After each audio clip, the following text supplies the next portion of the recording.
എന്നാണ് wedding anniversary. IPS മറന്നിട്ടില്ലല്ലോ. ഇതെന്തൊരു ചോദ്യം എന്റെ ഗീതു. എനിക്കാകപ്പാടെ ഉള്ളൊരു അമ്മായിയപ്പന്റെ അമ്മായിമ്മയുടെ വിവാഹ വാർഷികം ഞാൻ മറക്കുക എന്റെ കൂട്ടാ.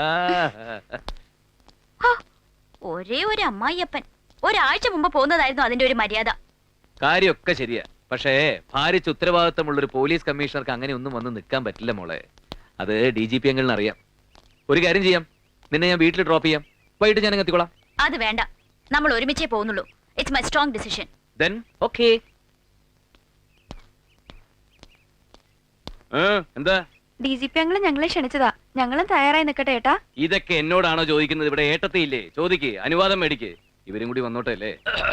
ഓ, മർമ്മവും വന്ന് നിൽക്കുന്നുണ്ടല്ലോ, എന്താണാവോ? പിള്ളേരെയും കൂട്ടി കൃത്യമായിട്ട് അങ്ങോട്ട് എത്രേ ഗോപാലപിള്ളേ എന്നാണ് DGP അദ്ദേഹത്തിനോട് പറഞ്ഞിരിക്കുന്നത്. അതുകൊണ്ട് ഞാനും കൂടി. പിന്നെ അവിടെ കണ്ണ് കെട്ടാരിക്കാർ കോലത്തിന്റെ കുറവും കൂടിയുണ്ട്. ഇത് എല്ലാരും എന്നോടാണോ ചോദിക്കുന്നത്? ഇവിടെ കമ്മീഷണറുടെ ഭാര്യയുണ്ട്, DGP അദ്ദേഹത്തിന്റെ മകളുണ്ട്. അങ്ങോട്ട് ചോദിച്ചാൽ മതി. അതാരടാ രണ്ടുപേര്? രണ്ടും ഒരാൾ തന്നെ. ദാ നിൽക്കുന്നു. മരുമോള് സമ്മതിക്കുകയാണെങ്കിൽ വന്നാ മതി. പോയിട്ട് വരട്ടെ കുട്ടാ. Sanju, I M serious. കൃത്യം എത്ര മണിക്ക് വരും? കൃത്യം 7 മണിക്കെത്തും. ഞാൻ വിളിച്ച് ഓർമ്മിപ്പിക്കണോ? വേണ്ടെന്നേ, എത്തും. മുമ്പൊക്കെ പറ്റിച്ച പോലെ പറ്റിക്കാനല്ലോ. അല്ല, ഉറപ്പ്. ഞാൻ ചത്തില്ലെങ്കിൽ 7 മണിക്ക് എത്തിയിരിക്കും.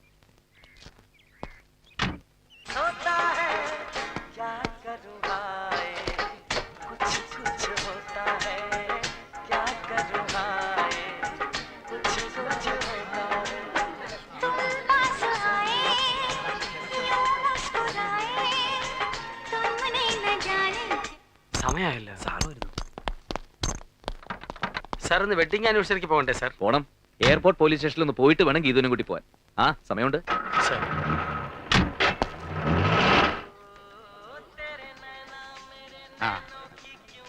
മോളെ, സഞ്ജീവൻ എത്തിയില്ലേ? ഇല്ല ഡാഡി, ഞാൻ വെയിറ്റ് ചെയ്തിരിക്കുക. കൃത്യം 7 മണിക്ക് എത്താന്നാ പറഞ്ഞത്. അവിടെ ഗസ്റ്റുകളൊക്കെ വന്നു തുടങ്ങിയ ഡാഡി. ആ, വന്നോണ്ടിരിക്കുന്നു. എല്ലാരും മോളെയും സഞ്ജീവനെ അന്വേഷിക്കുന്നുണ്ട്. ഡോണ്ട് വറി ഡാഡി, ഞങ്ങൾ ഉടനെ എത്താം. Will reach soon. എന്താ സാർ, സഞ്ജീവ് പുറപ്പെട്ടില്ലേ? ഇപ്പൊ ഇങ്ങെത്തും.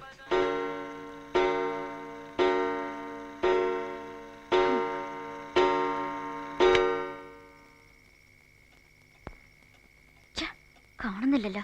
വൈകുകയാണെങ്കിൽ നമുക്കങ്ങ് പോവാം മോളെ. അവനങ്ങ് വരും. അങ്ങനെ പോകുന്നില്ല. 7 മണിക്ക് വരാന്ന് പ്രോമിസ് ചെയ്തിട്ടാ പോയിരിക്കുന്നത്. എന്നെ തോൽപ്പിക്കാമെന്നായിരിക്കും. അത് നടക്കില്ല.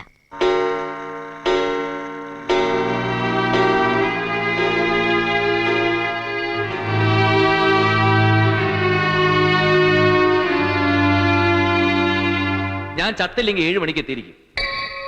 ഞാൻ ചത്തില്ലെങ്കിൽ 7 മണിക്ക് എത്തിയിരിക്കും. ഞാൻ ചത്തില്ലെങ്കിൽ 7 മണിക്ക് എത്തിയിരിക്കും.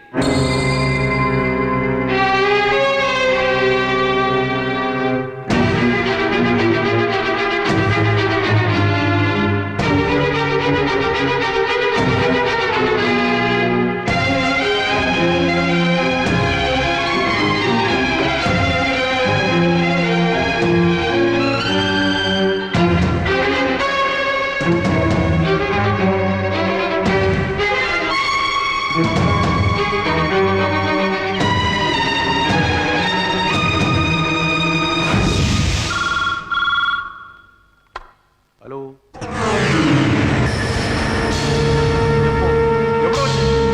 എന്താ ഉണ്ടായത്? ഹലോ, നിങ്ങളാണ്? ഹലോ,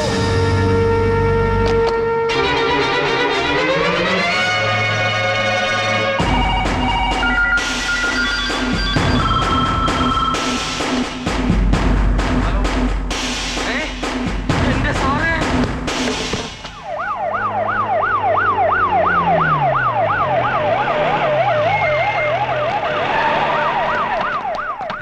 എന്താ ജീപ്പും കാറും ഒക്കെ? അവന്റെ വണ്ടി കാണുന്നില്ലല്ലോ. അവനവിടെ പോയി? എപ്പോഴാ സംഭവിച്ചത്? എവിടെ വെച്ചാ? ആക്സിഡന്റ് ആയിരുന്നു? എന്താ എന്താ നിങ്ങൾ ഈ പറയുന്നത്? എന്ത് സംഭവിച്ചു എന്നാ? സാർ, ഇവരറിഞ്ഞില്ലാന്ന് തോന്നുന്നു. നമ്മൾ അറിയിക്കണം. എപ്പോഴായാലും അവർ അറിയണമല്ലോ. അറിയേണ്ടതല്ലേ? എന്താ എന്താ നിങ്ങൾ അടക്കം പറയുന്നത്? എന്താ ഉണ്ടായത്? സഞ്ജീവൻ സാറ്. സഞ്ജീവൻ സാറ്? സഞ്ജീവൻ എന്തോ അത്യാഹിതം മരിച്ചുപോയെന്നാ കേട്ടത്. മോനുടെ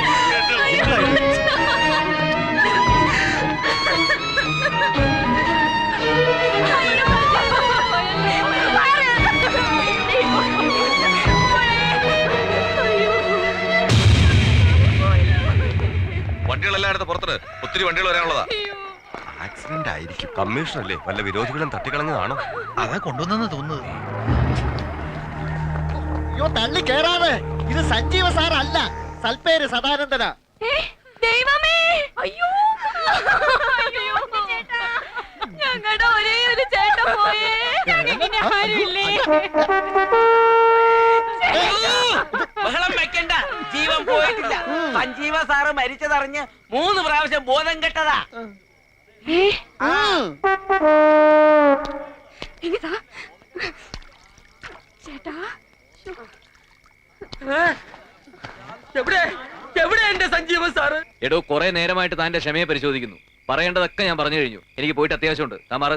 സാറേ, എനിക്കറിയാം DGP അദ്ദേഹത്തിന്റെ വിവാഹ വാർഷികത്തിന് സാറിന് പോണോന്നറിയാം. ഈ അഗതിയുടെ ആവശ്യം സാധിച്ചു തന്നാൽ ഞാൻ സാറിനെ ഉടനെ വിടാം. എന്നെ ക്ഷണിച്ചില്ലെങ്കിലും ഞാനും കൂടെ വരാം. സാർ ദേ, ഇത് അന്ന് കൊണ്ടുവന്ന പെട്ടിയാ. പിന്നെ ആ കാറ് നിറയെ പെട്ടികളാണ് സാർ. എന്റെ സ്വത്ത് മുഴുവൻ ഞാൻ സാറിന് തീരെഴുതി തരാം. നിർത്തോ. ഇത്രയും നേരം ഞാൻ മര്യാദയുടെ ഭാഷയെ പറഞ്ഞു.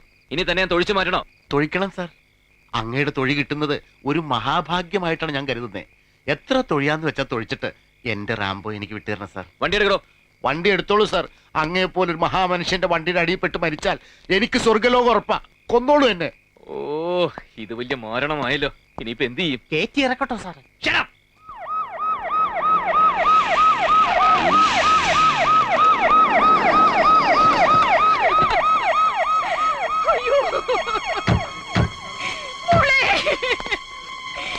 എന്താടി കേക്കുന്നേ?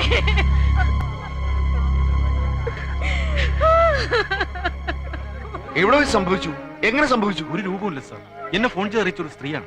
പീറ്റിപുരം പോലീസ് സ്റ്റേഷനിൽ നിന്നാണ് എനിക്ക് വിവരം കിട്ടിയത്. എന്നെ വിവരം അറിയിച്ച് ദേശസ്നേഹി പത്രക്കാരാ. ഞാൻ അപ്പൊ തന്നെ ഒരു കമ്മീഷണർ മരിച്ചു എന്ന് നാട്ടിലേക്ക് വാർത്ത പറഞ്ഞിട്ട് എവിടെ വെച്ച് മരിച്ചു, എങ്ങനെ മരിച്ചു എന്ന് പോലീസുകാർക്ക് പോലും അറിയില്ലേ? ഇതെന്താ വാലും തുപ്പില്ലാത്ത ഡിപ്പാർട്ട്മെന്റോ? ഞാൻ മാറൂല്ല. എടിക്കണോ? ഇനി തന്നോട് വേദം മോദിയിട്ട് കാര്യമില്ല. മറിയടോ. അപ്പൊ സാറിന്റെ തീരുമാനത്തിൽ ഒരു മാറ്റമില്ല? ഇല്ലടോ, ഇടിയട്ടെ. ഇനി സാറിനോട് താണുകേട് അപേക്ഷിച്ചാൽ ശരിയാവില്ല. കാര്യങ്ങൾ അതിന്റെ വഴിയാവണ്ണം നടക്കട്ടെ. പെട്ടി സാറിന് വേണ്ട, വേറൊരു സമ്മാനം കൊണ്ടുവന്നിട്ടുണ്ട്. എടാ മക്കളെ, ഇങ്ങോട്ട് വരുന്നേടാ. ഇത് റാംബോയുടെ കൂട്ടുകാരാ. ഇവരകത്തായിട്ടില്ല.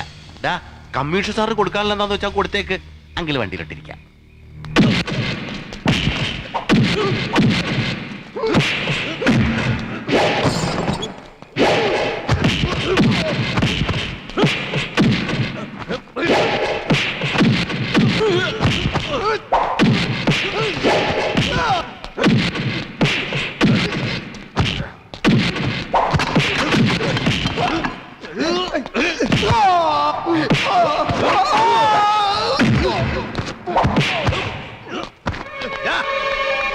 ഹലോ,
പറയണോ, ഇന്ന് എപ്പോഴാണോ സഞ്ജീവനെ അവസാനമായിട്ട് കണ്ടത്? വൈകുന്നേരം 4 മണിക്ക് എയർപോർട്ട് പോലീസ് സ്റ്റേഷനിൽ പോയിട്ട് മാഡത്തിനെയും കുട്ടി ആനിവേഴ്സറിക്ക് പോണോന്നും പറഞ്ഞ് അദ്ദേഹം പോയത്. അത് അവസാന യാത്രയായിരിക്കും എന്ന് അറിഞ്ഞില്ലേ മോനെ? താൻ കൺട്രോൾ റൂമിൽ വിളിച്ച് വിശദമായ റിപ്പോർട്ട് ശേഖരിക്കും. വാടോ, നമുക്ക് എയർപോർട്ട് പോലീസ് സ്റ്റേഷനിൽ പോയി നേരിട്ട് അന്വേഷിക്കാം.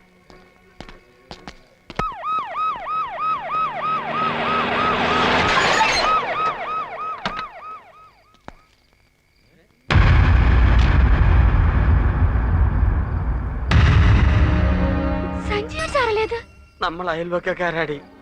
എന്റെ സാറ് മരിച്ചാലും നമ്മളോടൊപ്പം എന്നും ഉണ്ടാവും, എന്നും. അതല്ലേ സഞ്ജീവ സാർ വന്ന് നിൽക്കുന്നു. മോളെ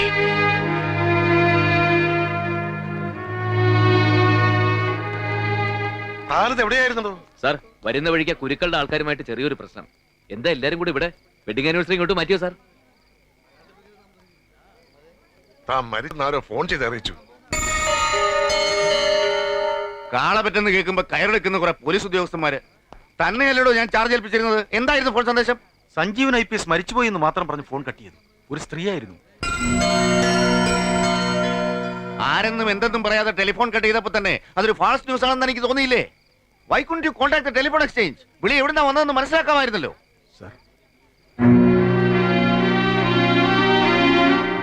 അപ്പൊ ഒരു സ്ത്രീയാണ് വില്ലത്തി. ഇത് വാടക വീടല്ലേ? പണ്ടങ്ങോ തൂങ്ങിച്ചെത്ത ഒരു സ്ത്രീയുടെ ആത്മാവായിരിക്കോ ഫോൺ ചെയ്ത്? വിളിച്ചു പറഞ്ഞത് ആരാണെന്ന് ഏകദേശം മനസ്സിലായി. പക്ഷെ അത്ര പെട്ടെന്ന് കുറ്റം സമ്മതിക്കുന്ന കക്ഷിയല്ല. ചോദ്യം ചെയ്യേണ്ടി വരും, ചിലപ്പോൾ മർദ്ദിക്കേണ്ടതായും വരും. ഇതിൽ മറ്റാരും ഇടപെടാൻ പാടില്ല. കെനായി? Yes you can. ഈ കടുങ്കൈ ചെയ്ത് ആരായാലും ഷൂട്ട് ചെയ്യേണ്ടതാണ്. You proceed. Thank you sir. ഏട്ടനൊന്നുമില്ല മക്കളെ, ഒന്നുമില്ല സാർ. അയ്യേ കരയല്ലേ കൂട്ടാ.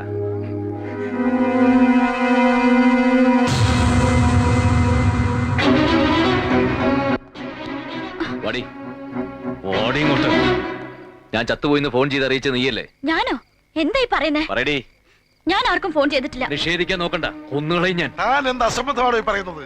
ജീവനോടെ ഇരിക്കുന്ന ഭർത്താവ് മരിച്ചുപോയെന്ന് ഏതെങ്കിലും ഒരു ഭാര്യ പറയുവോ? ഒരു ഭാര്യയും പറയില്ല, പക്ഷെ ഇവള് പറയും. ഇവളുടെ നാവിൽ നിന്ന് മാത്രമേ അത്ര ഒരു വാർത്ത പുറത്തു വരൂ. സാർ പ്ലീസ്, സാർ ഇതിൽ ഇന്റർഫിയർ ചെയ്യരുത്. പറയടി, നീയല്ലേ ഫോൺ ചെയ്തത്? അല്ല അല്ല അല്ല.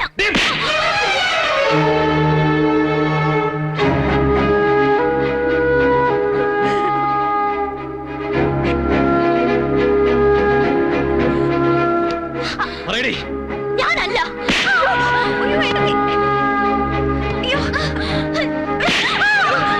ഞാനല്ല.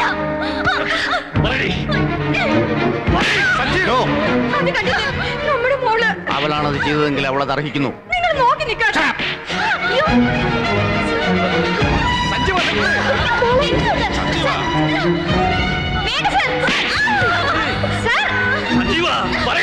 സത്യം പറയാൻ തന്നെ എന്റെ ഉള്ളിൽ നിങ്ങളോടുള്ള റിവെഞ്ച് ആളി കത്തുകയായിരുന്നു. ഫോൺ ചെയ്തത് ഞാനാ.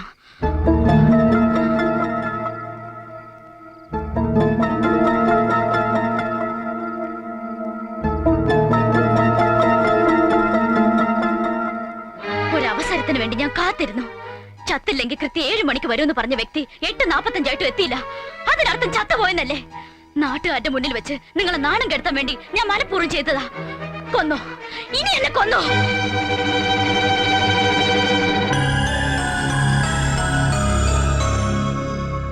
യഥാർത്ഥ പ്രതിയുടെ നാവിൽ നിന്ന് എന്നെ കഥ എല്ലാരും കേട്ടില്ലേ? ഇവളെ ഒരു മനുഷ്യ സ്ത്രീയായി നല്ലൊരു ഭാര്യയായിട്ട് മാറ്റിയെടുക്കാൻ എനിക്ക് പലതും ചെയ്യേണ്ടി വന്നു. പലപ്പോഴും സഹിച്ചു, ക്ഷമിച്ചു. പക്ഷെ നന്നാവില്ല. സംസ്ഥാനത്തെ ഏറ്റവും ഉയർന്ന പോലീസ് ഉദ്യോഗസ്ഥന്റെ മകളാണെന്നുള്ള ഹുങ്ക്. ജനിച്ചു വളർന്ന മണ്ണിന്റെ മണവും മൂല്യവും സംസ്കാരവും പഠിക്കാത്ത ഇവൾക്ക് രക്തബന്ധവും വ്യക്തിബന്ധവും സ്നേഹവും സാഹോദര്യവും ഒന്നും മനസ്സിലാവില്ല സാർ. ഈ ജന്മം ഇവൾക്ക് ഒരു ഭാര്യയാവാൻ കഴിയില്ല. എത്രമാത്രം അഹങ്കാരിയാണ് ഇവിടുന്ന് നിങ്ങളെയൊക്കെ അറിയിക്കണമെന്നുണ്ടായിരുന്നു. അതിനുള്ള അവസരം അവള് തന്നെ ഉണ്ടാക്കി തന്നു. ഇന്ന് ജീവിച്ചിരിക്കുന്ന ഭർത്താവിനെ മരിച്ചുപോയെന്ന് പരസ്യപ്പെടുത്തി ഇവൾ നാളെ ഉറങ്ങിക്കിടക്കുന്ന ഭർത്താവിനെ വാക്കത്തി കൊണ്ട് വെട്ടി നോക്കാനും മടിക്കില്ല.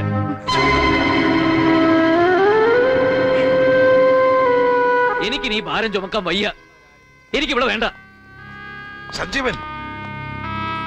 അതെ സാർ, പണ്ട് ഇതുപോലൊരു പോലീസ് സേനയുടെ മുമ്പിൽ വെച്ചാണ് ഞാൻ ഇവളുടെ കഴുത്തി താലി കെട്ടിയത്. ഇന്ന് അതുപോലൊരു പോലീസ് സേനയുടെ മധ്യത്തിൽ വെച്ച് ഞാൻ ഇവളെ ഉപേക്ഷിക്കുന്നു സാർ. അങ്ങയുടെ മകളാണെന്ന് അഭിമാനിക്കുന്ന അഹങ്കരിക്കുന്ന ഇവൾ അങ്ങേക്ക് കൊണ്ടുപോവാം. വിവാഹമോചനമോ സ്ത്രീപീഡന കേസോ എന്ത് വേണേലാകാം. I am sorry sir. Pardon me. വാ മക്കളെ. അച്ഛാ.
രാജ്യത്തെ ഏറ്റവും ഉയർന്ന പോലീസ് ഉദ്യോഗസ്ഥന്റെ മകളാണെന്നുള്ള ഹുങ്ക്, ജനിച്ചു വളർന്ന മണ്ണിന്റെ മണവും മൂല്യവും സംസ്കാരവും പഠിക്കാത്ത ഇവൾക്ക് രക്തബന്ധവും വ്യക്തിബന്ധവും സ്നേഹവും സാഹോദര്യവും ഒന്നും മനസ്സിലാവില്ല സാർ.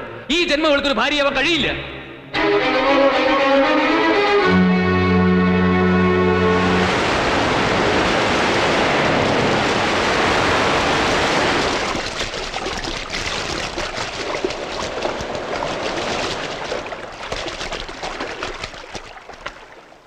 മക്കളെ അമിതമായി സ്നേഹിക്കുമ്പോൾ അതിലെ അപകടങ്ങളെക്കുറിച്ച് ആരും ചിന്തിക്കാറില്ല. ഗീതുവിനോടുള്ള അഗാധ സ്നേഹത്തിന് മുന്നിൽ അവളുടെ വാശിയും ദേഷ്യവും ഒന്നും ഞങ്ങൾക്ക് തെറ്റായി തോന്നിയില്ല. അങ്ങനെ ഒരു പെൺകുട്ടി വളരാൻ പാടില്ലാത്ത വിധത്തിൽ ഞങ്ങൾ അവളെ വളർത്തി.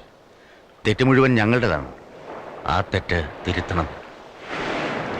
അതെ, എല്ലാം എല്ലാം അവളെ അറിയിച്ചാൽ മാത്രമേ അത് തിരുത്താനാവൂ. അളിയന്റെ തീരുമാനം അറിഞ്ഞപ്പോ ഒരിക്കലും എനിക്ക് അതിനോട് യോജിക്കാൻ കഴിഞ്ഞില്ല. എന്റെ കുട്ടിയെ ഒരു നിമിഷം പോലും വേദനിപ്പിക്കുന്നത് എനിക്ക് ഇഷ്ടമല്ല.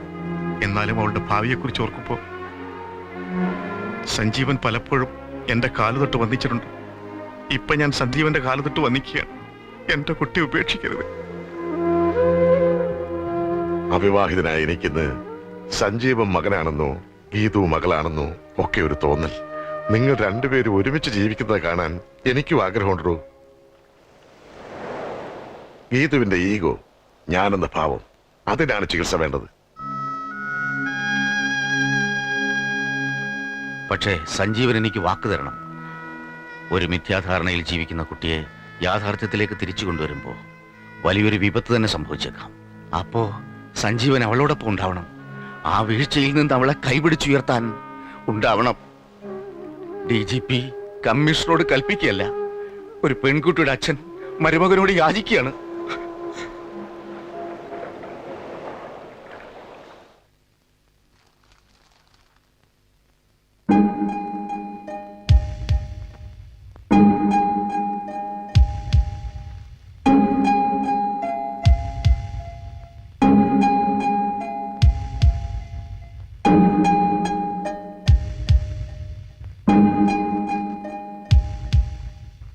മോളെ, ഡാഡി പറയുന്നത് എന്റെ മോള് ക്ഷമയോടെ കേൾക്കണം. മനസ്സിലായി. അയാളുടെ കൂടെ പോണെന്നായിരിക്കും. ജനക്കൂട്ടത്തിന്റെ മുന്നിലിട്ട് പേ പട്ടി തല്ലും പോലെ എന്നെ തല്ലി ചതച്ചില്ലേ? എന്നെ വേണ്ടെന്ന് പറഞ്ഞ് ഉപേക്ഷിച്ചില്ലേ? അയാൾ മനുഷ്യനല്ല, ഈസ് എ ഡെവിൾ. ഇനി അയാളുടെ ഭാര്യയായി കഴിയേണ്ട ഗതികേട് ഗീതുവിനില്ല. എന്റെ മോള് ഒരു തെറ്റിദ്ധാരണയുടെ ലോകത്താണ് ഇതുവരെ ജീവിച്ചത്. അത് നിന്റെ മനസ്സിനെ വളരാൻ പാടില്ലാത്ത വഴികളിലൂടെ വളർത്തി. ഇന്ന് സൗഭാഗ്യങ്ങളുടെ നടുവിൽ ജ്വലിച്ചു നിൽക്കുന്ന നീ ഒരു സത്യം അറിയണം. വേണ്ട, എനിക്കൊന്നും കേൾക്കണ്ട. ഞാൻ ഇനി ആരുടെ മുന്നിലും തല കുനിക്കില്ല. ഞാൻ DGP രാജശേഖരൻ നായരുടെ മകളാണ്. അല്ല, നീ DGPയുടെ മകളല്ല. നീ എന്റെ മകളല്ല.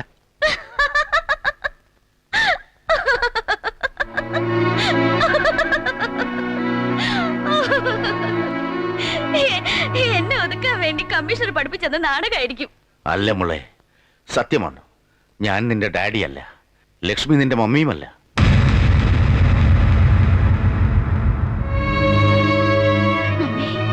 അതെ മോളെ, നീ എന്നും ഞങ്ങളുടെ പൊന്നുമോളാണ്.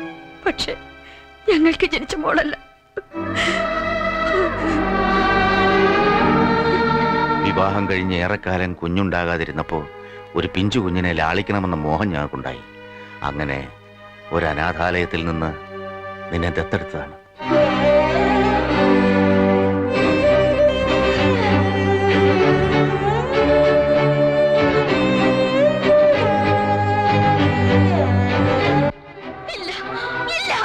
ഞാനിത് വിശ്വസിക്കില്ല. നിങ്ങൾ എന്നെ തളർത്താൻ പറയുന്നു, തോൽപ്പിക്കാൻ പറയുന്നു, സഞ്ജീവനെ വിജയിപ്പിക്കാൻ വേണ്ടി.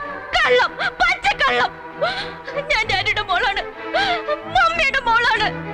ആണെന്ന് പറയൂ ഡാഡി, പറയൂ മമ്മി. നീ വിശ്വസിക്കില്ലെന്നറിയാം, പക്ഷേ വിശ്വസിച്ച മതിയാവൂ മോളെ. മദർ,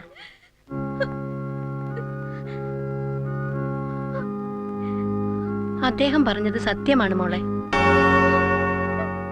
എന്റെ കയ്യിൽ നിന്നാണ് ഇവർ നിന്നെ ഏറ്റുവാങ്ങിയത്. അനാഥാലയത്തിന്റെ മുറ്റത്ത് ഏതാനും ദിവസങ്ങൾ മാത്രം പ്രായമായ ചോരക്കുഞ്ഞിനെ ആരോ ഉപേക്ഷിച്ചു പോയതാണ്.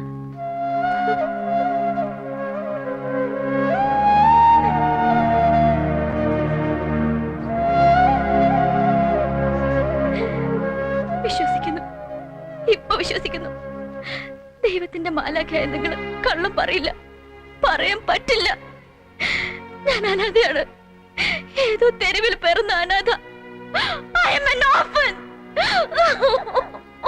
അരുത് മോളെ, അങ്ങനെ പറയരുത്. അനാഥയായ എന്നെ എന്തിന് ഏറ്റുവാങ്ങി വളർത്തി, എന്തിന് പ്രാണനെ പോലെ സ്നേഹിച്ചു, എന്തിന് ഇത്രയും കാലം എല്ലാം മറച്ചു വെച്ചു. എന്നിട്ടിപ്പോ ഇല്ല, ഞാനിത് സഹിക്കില്ല, എനിക്ക് സഹിക്കാൻ കഴിയില്ല.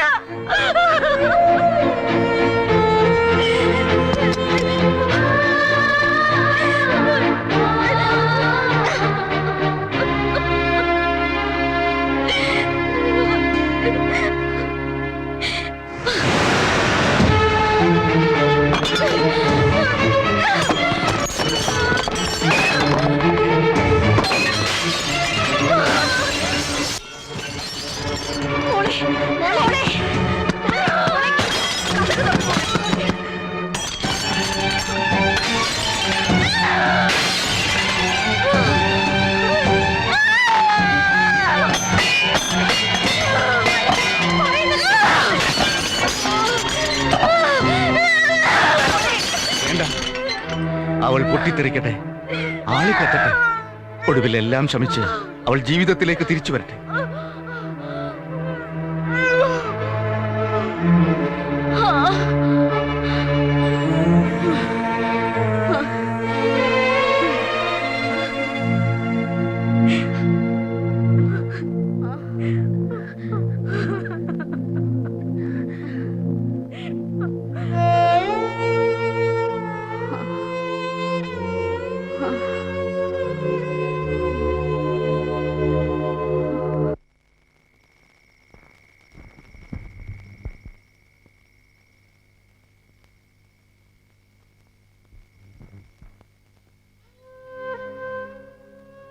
മോനെ, ഇത്രയും കാലം ചേച്ചിയാന്ന് പറഞ്ഞിട്ട്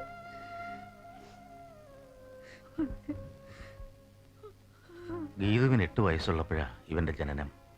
ഞങ്ങളുടെ രക്തത്തിൽ ഒരു കുഞ്ഞ് പിറന്നിട്ട് പോലും ഞങ്ങൾക്കെല്ലാം അവളായിരുന്നു.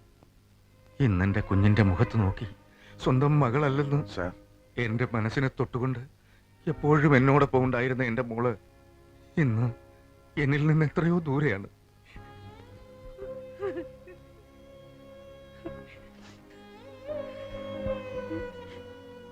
എല്ലാം നല്ലതിന് വേണ്ടിയല്ലേ സാർ? എന്തായാലും ഗീത് മോളൊന്ന് ശാന്തമായ മട്ടുണ്ട്. എല്ലാം ആറി തണുത്തെന്ന് ആശ്വസിക്കാം.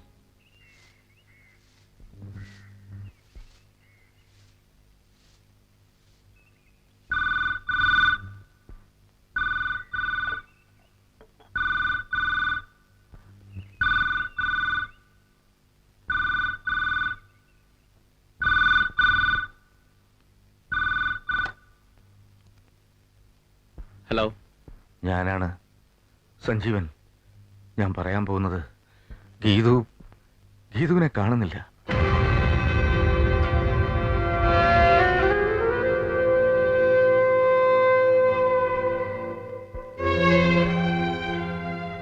എല്ലാം ഇന്നലെ അവളോട് പറഞ്ഞു. രാത്രി ആരും ഉറങ്ങിയിട്ടില്ല സഞ്ജീവൻ. പക്ഷെ രാവിലെ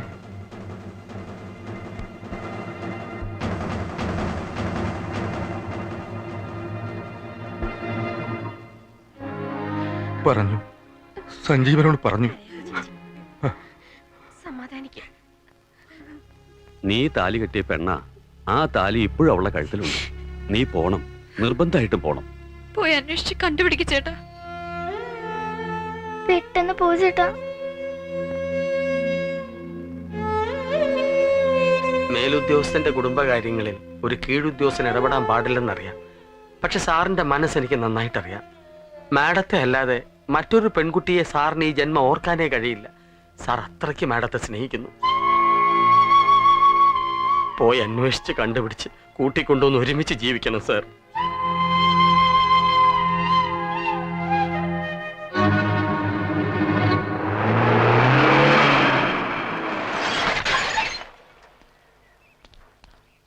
വല്ല വിവരവും കിട്ടിയോ?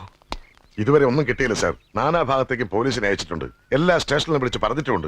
അന്വേഷണത്തിന് ഒരു രഹസ്യ സ്വഭാവമാണല്ലോ, അത് കാരണം എല്ലാം സീക്രട്ടായിട്ട് ഹാൻഡിൽ ചെയ്യാൻ പ്രത്യേകം നിർദ്ദേശിച്ചിട്ടുണ്ട്. ദൈവമേ, എന്റെ കുഞ്ഞു വല്ല കടികയും. അങ്ങനെ ഒന്നും സംഭവിക്കില്ല. ഇന്ന് വൈകുന്നേരത്തിനുള്ളിൽ തന്നെ കണ്ടുപിടിച്ച് ഇവിടെ കൊണ്ടുവന്നിരിക്കും. സ്റ്റേഷനിൽ നിന്നായിരിക്കും. ഹലോ, ഇത് മദറാണ്. ഗീതുമോൾ ഇവിടെയുണ്ട്. ഗീതുമോള് മദറിന്റെ അടുത്തുണ്ടെന്ന്.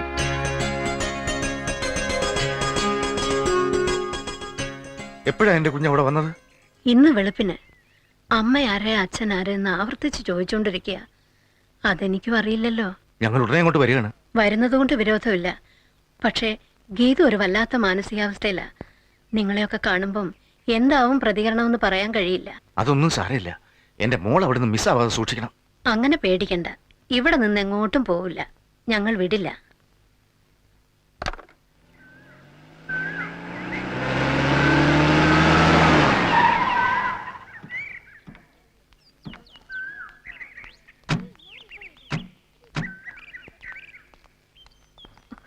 മോള് ബ്രേക്ക്ഫാസ്റ്റ് കഴിക്കുക. ഇവിടുത്തെ അനാഥ കുട്ടികളോടൊപ്പം ഇരുന്നേ കഴിക്കുമെന്ന് വാശി പിടിച്ചു. അപ്പുറത്തുണ്ട്, വരും.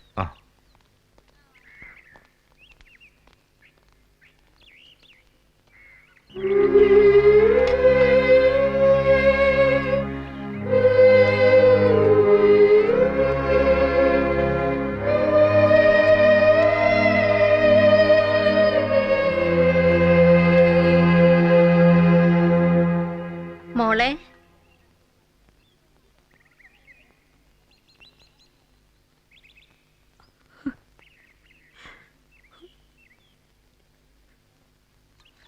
എന്നെ അന്വേഷിച്ച് ആരൊക്കെ വന്നിരിക്കുന്നു. ഞാനിപ്പോ വരാം.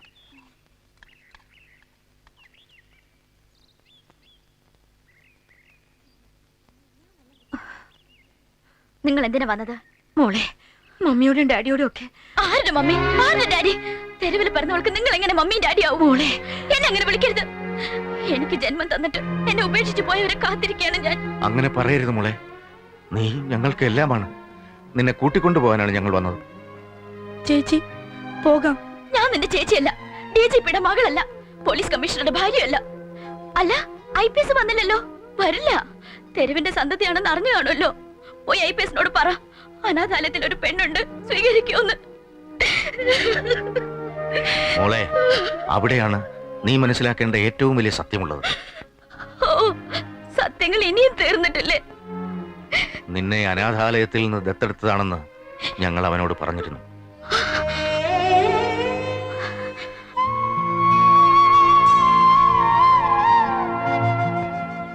അതറിഞ്ഞപ്പോ അവന് നിന്നോട് പ്രത്യേക വാത്സല്യമോ സ്നേഹമോ ഒക്കെ തോന്നി. ഒരു സാധാരണ കുടുംബത്തിൽ നിന്ന് ഉയർന്നു വന്ന സഞ്ജീവന് നീ ഒരു അത്താണിയാവുമെന്നും അവൻ പ്രതീക്ഷിച്ചു. ഒരിക്കലും ആ സത്യം നിന്നെ അറിയിക്കില്ലെന്ന് അവൻ എനിക്ക് വാക്ക് തന്നിരുന്നു. എന്തെല്ലാം തെറ്റുകൾ നിന്റെ ഭാഗത്തുനിന്നുണ്ടായി.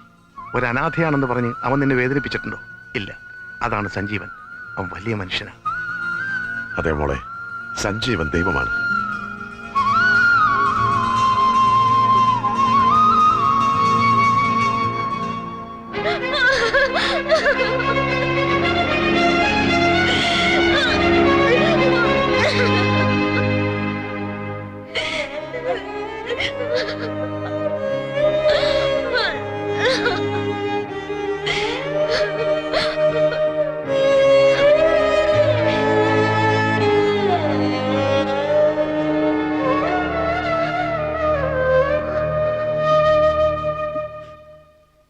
IPS വന്നിട്ട് ഒത്തിരി നേരമായോ?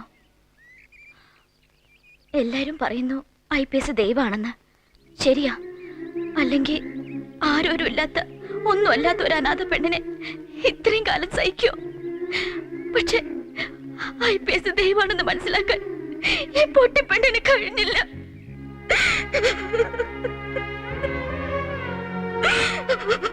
സഹതാപം തോന്നിയിട്ട് ഒരു അനാഥ പെണ്ണിന് ജീവിതം കൊടുക്കാൻ വേണ്ടി വന്നതല്ല. ഞാൻ താലി കെട്ടി എന്റെ ഭാര്യയെ പുതിയൊരു ജീവിതത്തിലേക്ക് ക്ഷണിക്കാൻ വന്നതാ. IPSനെ വിളിക്കാൻ വരരുതായിരുന്നു. എന്റെ മുന്നിൽ IPS തോൽക്കാൻ പാടില്ല. തെറ്റെയ്തത് ഞാനല്ലേ? അങ്ങയുടെ പെങ്ങന്മാരോട്, അച്ഛനോട് ഒരുപാട് തെറ്റുകൾ. എനിക്ക് ശിക്ഷയൊന്നും പോരാ. ഇനിയും ഞാൻ ശിക്ഷിക്കപ്പെടണം. എന്നെ ഞാൻ തന്നെ ശിക്ഷിക്കണം. എന്താ ചെയ്യേണ്ടതെന്ന് എനിക്കറിയാം. ഞാൻ തീരുമാനിച്ചിട്ടുണ്ട്. IPS പൊയ്ക്കോളൂ.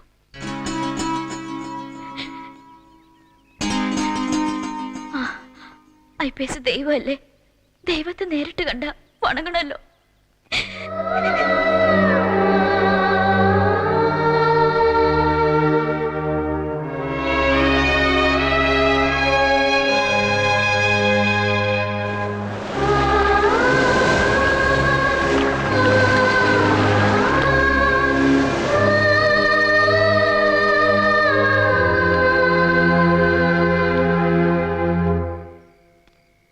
വന്നില്ല, വരില്ല.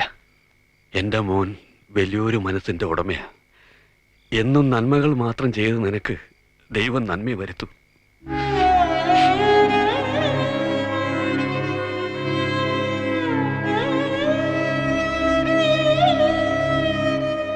അയ്യോ, ഇത് ഇങ്ങനെയല്ല എഴുതുന്നത്. ആയുടെ ചുഴുപ്പ് ഇങ്ങനല്ല. ദാ ഇങ്ങനെ വന്ന് ഇവിടെ ചുഴുപ്പിട്ട് ഇങ്ങനെ എഴുതണം. മനസ്സിലായോ? ശ്രദ്ധിച്ചെഴുതൂ. അമ്മ എഴുത. ആ, അങ്ങനെയല്ല വിക്കി. അയ്യോ, ഈ കുട്ടി ടീച്ചർ ഇത്തിരി കടുപ്പം തന്നെ.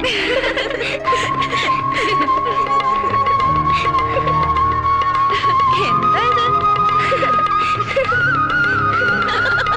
ഈ കുട്ടി കൊറേ കഷ്ടപ്പെടും.